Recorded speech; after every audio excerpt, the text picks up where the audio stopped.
Employers and managers had to fire him on the first day, which happened. 5 minutes after he left the store, he started cutting dashboard lines. When I asked what he was thinking, he said, "Don't worry, I'll cut it all," and kept it all. That selfish bastard deserved to be fired. Hospital safety supervisor. At the end of my first day, the woman who replaced me was 37 minutes late. She didn't know I was there and it took her a long time to get there. She promised to be on time the next day. The next day she did not call and did not show up. She lost her job after that. I am a lifeguard and I have a 15-minute break in a 30-minute shift. The manager told me someone fell asleep on the first rotation after coming in the first day and that person was fired. As a part-time job for the holidays, I ran a calendar kiosk at a local mall. I hired a national agency for staffing, but the staffing was terrible. 2 days after opening, I had to train a new employee. He called me and said he had been stabbed on a bus and was in the hospital.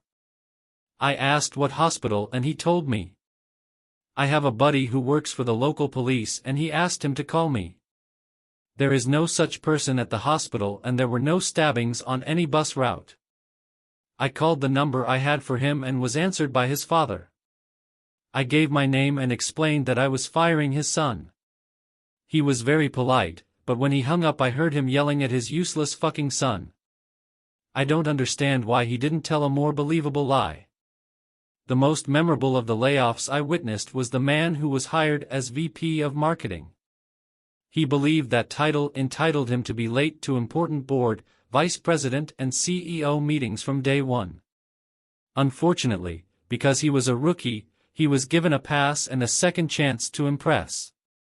This proved futile when it was later revealed that he was offering sex to new interns and inviting them to participate in a bogus marketing campaign that was supposed to yield endless perks and money.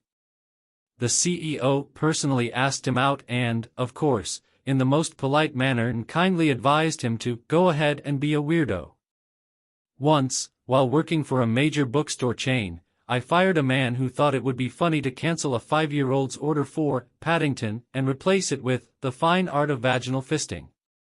Luckily, the employee turned out to be a complete idiot for bragging about it. We made them replace the order, but the family never learned anything new. I was very angry that I fired him because I didn't think I had done anything wrong. We hired a man as a mechanic. He had several of the cars from the ones our store specializes in and he interviewed well. However, it soon became apparent that he only had hobby-level skills. His work on the products was slow.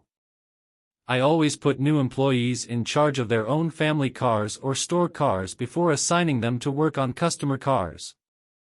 This time he was assigned to deal with the front brakes on my son-in-law's old model. This is a painstaking job, averaging 20 to 30 minutes. This guy spent almost 2 hours in one sitting, fell apart, started threading the bolts, over-tightened the bolts not once but 3 times until they broke, and asked 2 guys dumb, questions.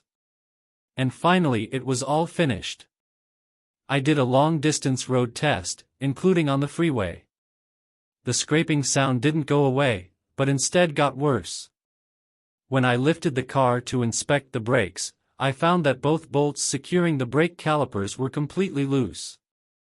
When one of the calipers falls out, the caliper rotates in the wheel and suddenly locks up without warning. On the freeway, the car suddenly skidded to the right and my son-in-law drove 450 miles to college that night. I called him to find out what happened and told him I had to let him go. He understood, packed his stuff and left. The funny thing is that a week or so later, his sister left a brand new car that we specialize in. She said her brother wasn't surprised and just left the car. I can't believe she could drive it on the freeway without checking it out, let alone on a deserted road at 30 to 40 miles per hour. It's crazy to blindly trust a new employee with an important repair. I'm not an employer, but I've done internal training with some new employees. The first day went well, but on the second day, Friday, and the following Monday one of them didn't show up. It turned out he was at the Glastonbury Festival. He was told not to come back. To my surprise, another man did the same. He didn't show up on the first day of the training course along with several other recruits. The main problem was that they had all been brought to the UK by plane from Malaysia. Eventually she found out that she was going to have a minor operation, but didn't speak up in case she might be rejected. Instead, she decided to keep quiet and not show her face. Incredibly, it worked, and further training, flights and hotels were arranged for her. She was still working there when I was made redundant due to cost cutting. An hour after she was given a company credit card, she bought 6 songs on iTunes. That can't be an expense. One woman couldn't even get an interview. She was told to come to the office and wait in the hallway until a manager called her in. She immediately started wandering around the office, peering into rooms and people's screens, picking up things at random and examining them. She was the protagonist of a role-playing game. The fastest turnaround I've ever seen happened with one person I hired to support a technology company. Everyone knew the network structure wasn't perfect, but it worked. We showed him the network layout and told him about it. He immediately said it was unacceptable, went to the network manager's office and started listing all the reasons why the network was wrong. Yes, preaching on the king's neck is not something you do in Pune on your first day, especially at the lowest level of the company. Within 4 hours of his first day on the job, he was politely told to fuck off. King neck, bar laughter. I was a salaried employee at the time, and here's the story. I was laid off from my job at the hospital where I had worked for 6 years. Domino's was the first place I got a call from, and I went for an interview, and the manager hired me. But I told him I needed a store job instead of delivery because my car was unreliable at the moment. He said no problem. I went through the training and my first day on the job came. When I got to the store, he told me to go to delivery with one of the drivers. I got it. After delivering a few pizzas, the manager said, "Okay, it's time for you to go to work on your own."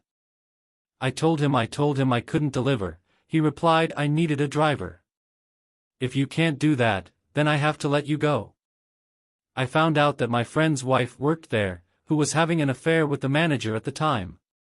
She found out about me during my training and told him I couldn't work here. He may find out about us and tell my husband. Please tell me what you have already told my husband. I was 13 years old when I got my first job at a pet supply company called Paul's. When the first day was over and the store was cleaned up, we all spent the last 10 minutes looking at the clock and chatting. We got to talking about my age and I said I was only 13. I didn't know it was illegal at the time, and since the job was in a warehouse, you had to be 18 to work there. The next morning when I got to work on time, I was dragged into the office. I was told I couldn't work there because I was underage. I walked 3 miles home crying like a little bee because I thought I had been fired for doing a bad job. I must have looked very old for my age. Years ago I was a supervisor at a local cafe that served bagel breakfast. I hired a new girl and she knew one of the other employees. She flirted with him all day. I asked her to do a few errands and she declined once and for all. I was incredulous at first and asked her a couple more times, but she still refused. I said, "You're fired, go home." I didn't have the authority to fire her, but I told the manager and owner what had happened and they supported my firing. She was gone for 6 hours. A friend of mine worked as a cook at Chipotle, got drunk the night before his first day and came to work the next day hungover. He spent most of his first shift throwing up in the restroom and never came back. He never came back after that. The only person I was worried about was that guy. He didn't fire me on my lunch hour.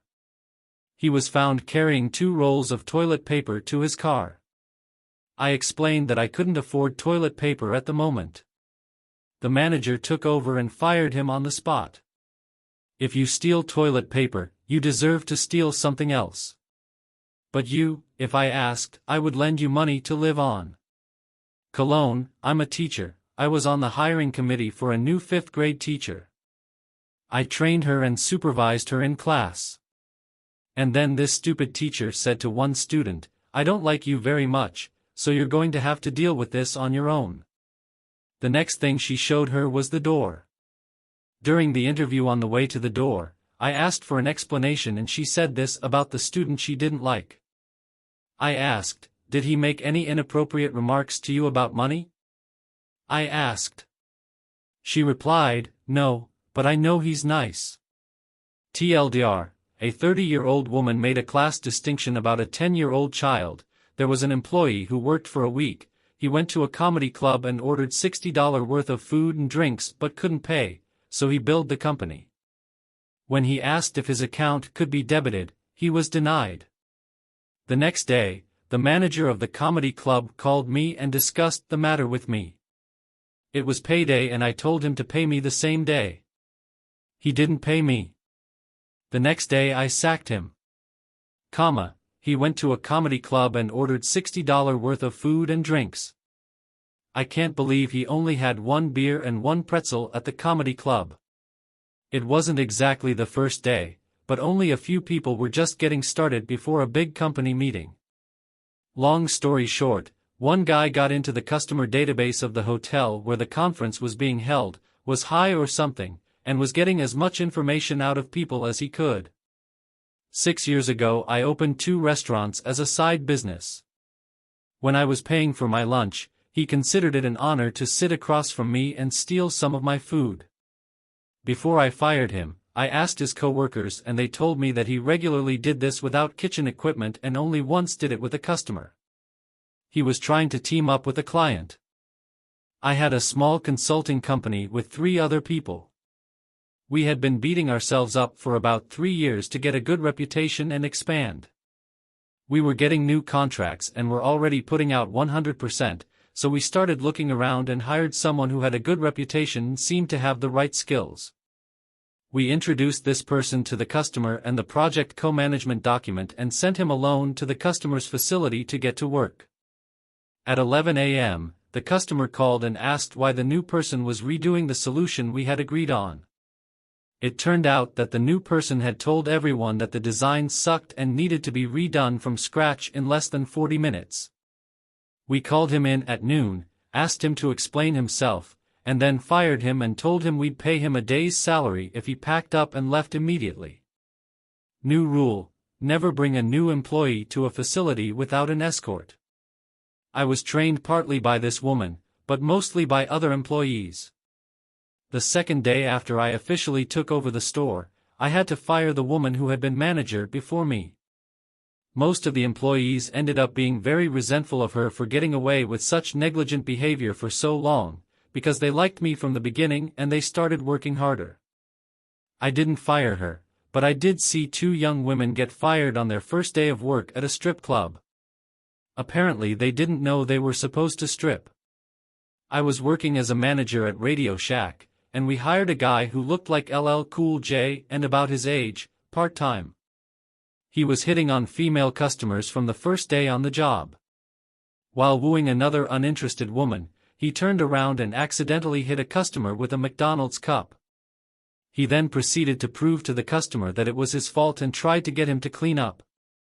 The customer got angry at him and started a fist fight. I fired him on the spot. He didn't even make it to his first break. I also fired him on the second day of his summer internship. As soon as he walked in the door after his first day of work, he created a Devil Wears Prada-style blog on Blogger, wrote some pretty scathing nasty things about all of us, and published them that same night using all of our full names. The blog also showed up in Google Alerts, which we customized with our company and product names. We read this blog in the morning before he got to work and dismissed it as soon as he arrived. One of our servers at the golf club restaurant was eloquent, engaging, and experienced and should have been higher on the list. But we basically gave her all the paperwork and brought her in for a second interview to put together a training plan. She told us that the U.S. would be divided along the Continental Divide and 2 governments would be created. She basically talked herself out of being hired by telling crazy stories. One teacher fainted on her first day and started mumbling and shaking. An ambulance had to be called. However, they managed to work at CRT and passed the interview brilliantly. That was the day they must have finally broken down. It's really a tragedy. I couldn't fire him myself because it happened in the military. One day a new guy came in and his job was to greet customers. Literally, "Hello, welcome." Two elderly women walked in and he asked, "What's going on?" He said. I told him. He said, "When I worked here, I remotely fired him and told him to go entertain his family because I'm not going to shop with the $4 he made in that half hour." Honestly, on his first day, this man said what I had been trying to say for years of working in retail. We sent our recruits to a 4-day new employee training program. We put them up in a hotel near our company's office. It was a Marriott Residence hotel that our company used all the time. The day he checked out of his room, he called us and told us that everything had been wiped clean except the TV, and even the pillows and luxury bedding were gone. The hair dryer, clock radio, coffee pot and dishes were also missing. He sent me a bill for $750 to replace everything. I called him when he was back in town to explain what I had been told and told him there was a problem. He asked me to hold on for a minute and hung up. I heard him start yelling and other people, including an elderly woman, started yelling as well. After a few minutes, he came back to the phone and said that his teenage brother had accompanied him on the trip and had stolen everything before leaving the room that morning. The staff member didn't realize he had done it. I told him I was sorry but had already decided to let him go. If he brought me all the luggage, the hotel would not press charges, but if he did, the hotel would press charges. He said this in Spanish to the others in the same room. He lived with his parents and his brother, who had a temper, lived with his mom. The whole family met me at the office and gave me all my stuff back. It seemed that his mom did not treat the boy very well. The employee apologized again and asked if he could keep his job. I responded by saying no. They left. I was just another employee, and even now, years later, I still laugh when I hear that story. When I worked for a delivery company, on my first day, a man parked his van blocking the driveway to two houses, climbed into the back of the van to find a package, closed and locked the sliding door. The doors could not be opened from the outside without a key. Only when the homeowner, whose driveway was locked at 6 p.m., came home from work and heard someone yelling for help in that van was he able to call the depot and ask for someone. Despite having a spare key, he did not deliver any packages that day. The next morning he came in and was told he was no longer needed. The door had to be opened from the outside with the key. In other words, this man wasn't intentionally crazy or anything, he was just a victim of circumstance. In the early 2000s, I worked for a startup company that distributed videos, mostly international TV programs, but also pornography. We hired a guide who did coding and operations, and during the interview I was very specific about the kind of content he would have to work with. He said it wasn't a problem and accepted the job. The first day, after paperwork and orientation, some of us were at the front of the line for the video he had to process, and after an hour or so he came to me saying he had a moral problem with pornography and refused to work with it, and I told him he should be allowed to watch porn at work. I had to fire him the first day for refusing. Toward the end of my university career, I worked as a temp in the English department, essentially as an exam invigilator, setting up exam rooms, handing out exams, checking IDs, and collecting exams. I set up the exam room, handed out exams, checked IDs, and collected exams. Usually we hired a senior student who had already taken the exam, but one day we decided to use a student from another department. He and I prepared everything, started the exam, and waited.